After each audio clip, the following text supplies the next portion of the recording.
Louvado seja nosso Senhor Jesus Cristo, para sempre seja louvado. Querido povo de Deus, Evangelho do dia sábado, dia 25 de novembro. O Senhor esteja convosco, Ele está no meio de nós. Proclamação do Evangelho de Jesus Cristo segundo São Lucas. Glória a vós, Senhor. Naquele tempo, aproximaram-se de Jesus alguns saduceus que negam a ressurreição e lhe perguntaram: Mestre, Moisés deixou-nos escrito: se alguém tiver um irmão casado e este morrer sem filhos, deve casar-se com a viúva a fim de garantir a descendência para o seu irmão. Ora, havia 7 irmãos. O primeiro casou e morreu, sem deixar filhos. Também o segundo e o terceiro se casaram com a viúva. E assim os 7. Todos morreram sem deixar filhos. Por fim, morreu também a mulher. Na ressurreição, ela será esposa de quem? Todos os 7 estiveram casados com ela. Jesus respondeu aos saduceus: nesta vida, os homens e as mulheres casam-se, mas os que forem julgados dignos da ressurreição dos mortos e de participar da vida futura, nem eles se casam, nem elas se dão em casamento. E já não poderão morrer, pois serão iguais aos anjos, serão filhos de Deus, porque ressuscitaram. Que os mortos ressuscitam, Moisés também o indicou na passagem da sarça, quando chama o Senhor, o Deus de Abraão, o Deus de Isaque e o Deus de Jacó. Deus não é Deus dos mortos, mas dos vivos, pois todos vivem para Ele. Alguns doutores da lei disseram a Jesus: Mestre, tu falaste muito bem, e ninguém mais tinha coragem de perguntar coisa alguma a Jesus. Palavra da salvação. Glória a vós, Senhor.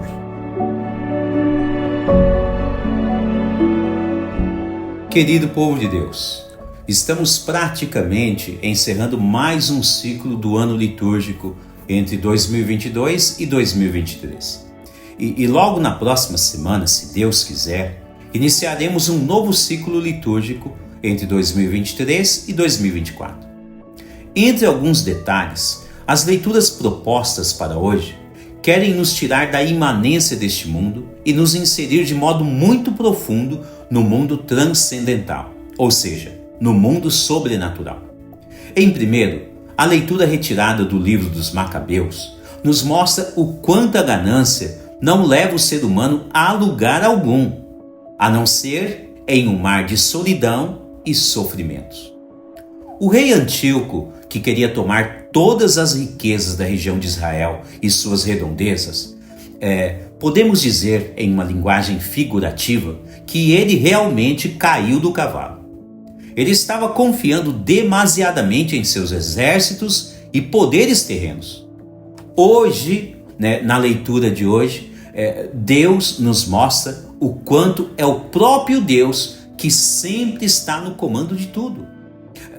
Veja que, mesmo que pareça que as batalhas estejam perdidas, nunca devemos desistir. O mal só avança enquanto Deus permite. Ora, se Deus permite o mal, sempre é para retirar um bem deste ou daquele mal permitido pelo próprio Deus.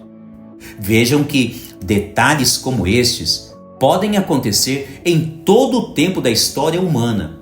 Não importa o tempo histórico em que estamos vivendo.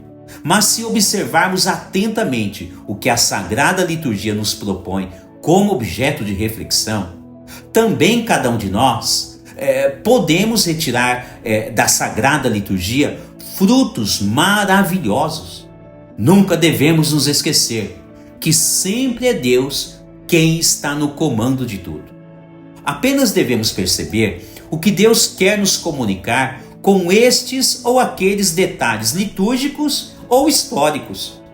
Neste caso específico que está acontecendo com o rei Antíoco, em primeiro, podemos aprender que a ganância só levará o ser humano à perdição. Você é uma pessoa gananciosa?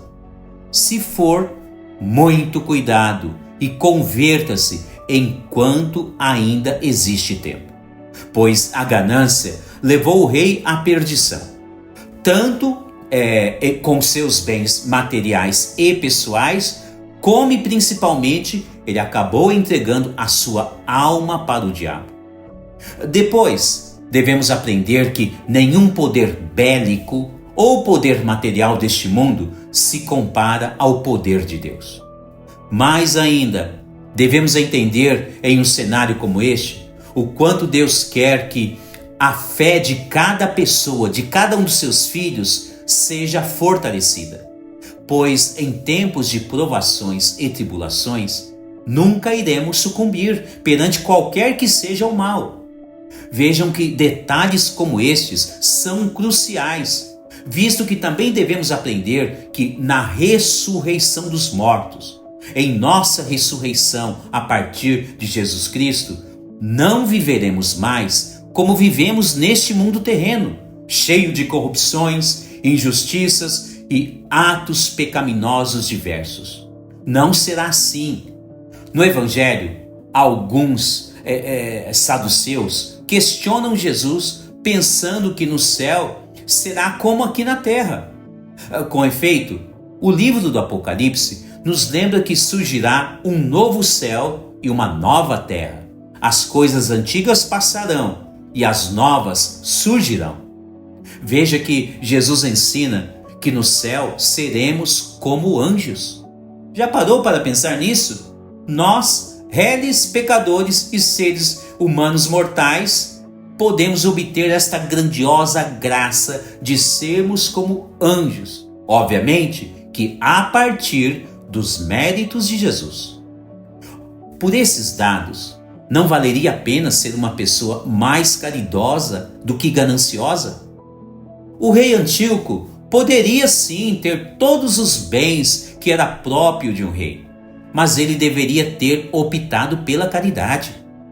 Ora, se nós folhearmos os dados históricos da vida do ser humano, nós vamos perceber que muitos reis, muitas rainhas, príncipes e princesas sempre optaram pelas suas posições nobres. Contudo, muitos desses reis e rainhas, príncipes e princesas continuaram tementes a Deus e sempre foram pessoas caridosas.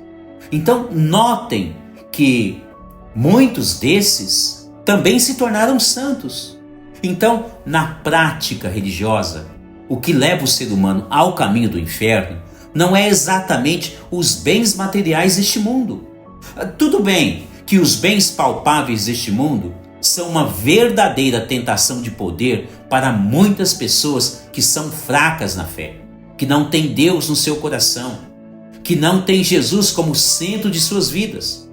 Mas no fundo, é o coração avaro, o coração endurecido que não quer saber de amar a Deus e ao próximo. É o coração que não quer saber de partilhar os seus bens com os mais necessitados. O coração que não quer saber de perdoar as pessoas. Enfim, esse tipo de coração leva o ser humano ao caminho do inferno.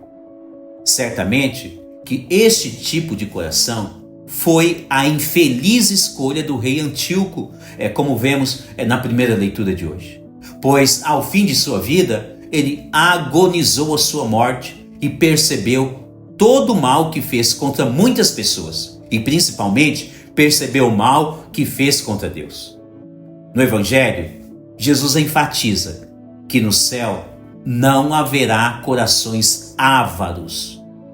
Por isso, desde já, precisamos nos unir urgentemente a Jesus e suas obras de misericórdia, que, além de nos ensinarem a amar a Deus, também nos ensinam a ajudar o mais necessitado. Deus abençoe você e toda a sua família.